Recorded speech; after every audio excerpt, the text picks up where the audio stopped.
Greece crisis. Country could face state of emergency if a deal is not reached. Greece could face a state of emergency on July the 1st if it does not reach a deal with its creditors, according to Günther Oettinger, Germany's EU Commissioner. We should work out an emergency plan because Greece would fall into a state of emergency, Oettinger said. I think that the Commission needs to work out a plan that could avert a worsening of the situation in the event that Greece leaves the Eurozone, in the event of a bankruptcy. This article goes on. The Greek proposal, which leaked online, included taxes on swimming pools and yachts, a TV advertisement tax, and a tax on video gaming. Athens maintained they would not increase the rates for basic goods, such as medicine, energy, and fresh food. A tax on video gaming. This is where we've come to. Unbelievable. If Greece defaults, it will be a nightmare for weeks, if not months. It's far from me to give the people of Greece any advice, but they need to get ready now, get food in, get water in, everything they need to survive the next weeks, possibly months. And finally, right at the bottom of this article, Joseph Koller, the vice chairman of Slovakia's finance committee, accused the Greek prime minister of swindling the whole world. Alexis Tsipras is swindling the whole world, and this cannot go on forever, Koller told the European newspaper, the EU Observer. Now I feel sorry for the Greek people because it's not their fault, and it certainly isn't their debt. They are being forced to pay back debt that belongs to German and French banksters. These banksters loaded Greece with debt, forcing them to repay it, and this debt is now literally destroying the lives of the Greek people. Remember, these bankers have already been paid a bonus on this money. Oh, and of course the cash that is destroying the Greek economy, destroying the lives of so many Greek people, actually did never, has never, and will never exist. Just how insane has our world become?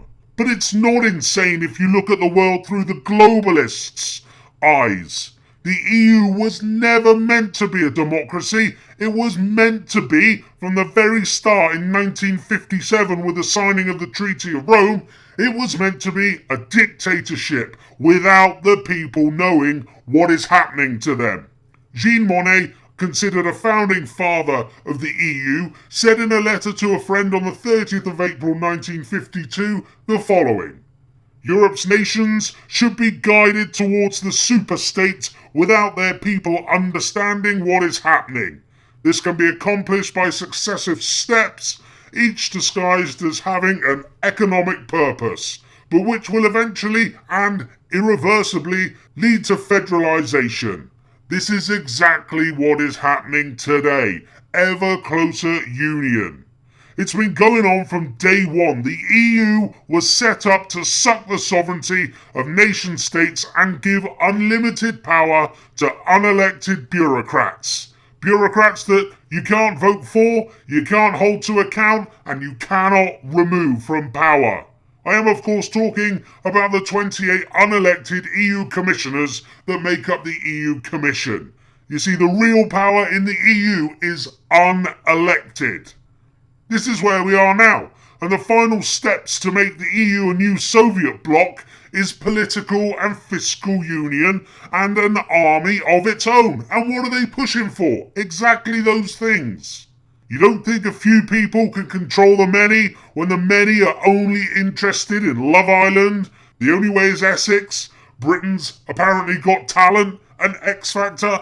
Really? It's a doddle when you have such a dumbed down, stupid populace who couldn't find their own backside at high noon with two of their mates helping.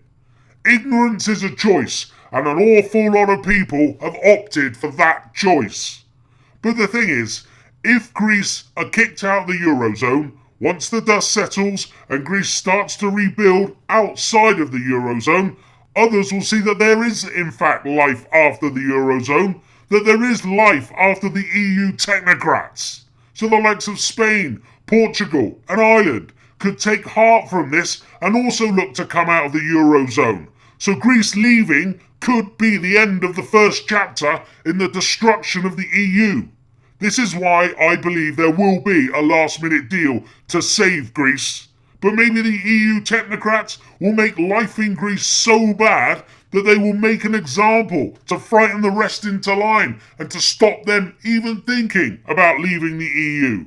If Greece defaults, I hope the people recover quickly and the country finds its feet for them and the rest of Europe, because it will have a European and a global effect. But we just don't need or want a new EU Soviet bloc run by Jean-Claude Juncker and his unelected cronies.